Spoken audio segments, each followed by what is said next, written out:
बस करवा जाता है कहाँ पड़ी हो बुलाओ है पहनने लगा तो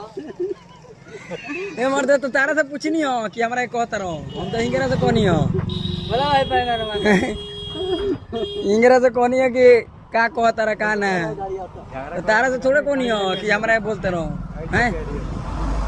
काम मत तो बोलो तारा से थोड़े कह जाता इंगे से कहनी हो हमें तेरा भाई से बियाह करे खातिर आइल बा हैं राग मर्दे ई कोनो बात भई अभी झगड़ा कराई हैं?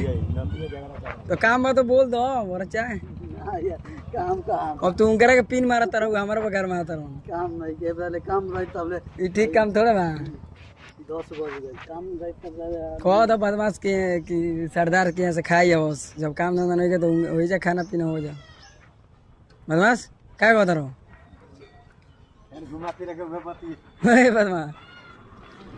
माने मुंह धो लेता ना मर दे खाना वाना खा जाना घरे मिलता कि नहीं के मिलता यही जा कह जाता है खा लो तो नहीं कौन खा खिया